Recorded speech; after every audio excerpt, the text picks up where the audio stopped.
Good afternoon, everybody. It is Monday the 25th, and I just wanted to do a quick catch-up video for two reasons, really.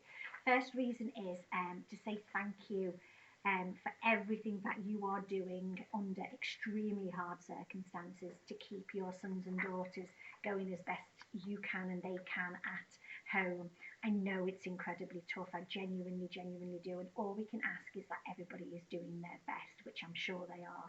Now, if that best means your child does every single piece of work that has ever been set by every teacher, that's absolutely fantastic. That's wonderful. If one day it means that your child just can't do anything, just they're overwhelmed, you're working from home, there's a little one, agitated in the background, that's okay as well. Okay, we're just all doing our best, and my staff are doing their best, and especially it's especially challenging for those members of staff who again are homeschooling. And having to combine homeschooling their own children with live lessons and setting assignments and making pastoral phone calls and so on and so forth. So just to reiterate, our best is good enough. It doesn't have to be perfect. It doesn't have to be perfect.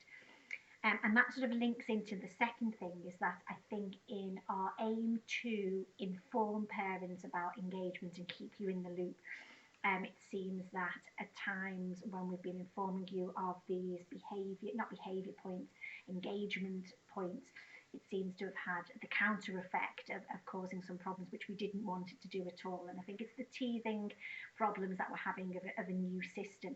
But first of all, we're informing you, there's no sanction attached to any of this, we're just informing you of whether a child, from what we know, has been able to engage with a piece of work. If you know there's a reason for that no action needs to be taken, if you know they haven't been able to complete that piece of work or access that lesson for a reason, that's absolutely fine. But we just need to keep you in the loop. And I think there has been a bit of confusion with regards to Key Stage 3 and live lessons. So if I can just run through that quickly with you, because we do understand where the confusion is coming from. I think when you devise a system yourselves, it seems quite straightforward, but then obviously when somebody else is interpreting it, it can be a bit confusing. I think we call it a common misconception within school. So every member of staff has been asked to put a meeting in for every single one of their lessons. So your child's lessons on Teams should follow their normal timetable. So there should be a period 1, a period 2, a period 3, a period 4, and a period 5 lesson put in as a meeting. If it's a live lesson, it should say live and then the subject. So live English, live PE, live geography. If it's not a live lesson, it should say assignment, English, PE, geography, French, or whatever. At times, there will be a live and an assignment on the same lesson.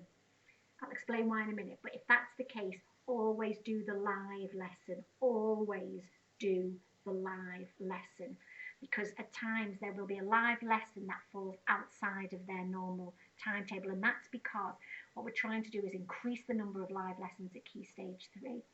And in order to do that well, so to enable somebody like Mrs. MacDonald to teach all of Year 7 French all at the same time, it means Mr. Gibbons had to sort of do a bit of jiggery-pokery with the timetable.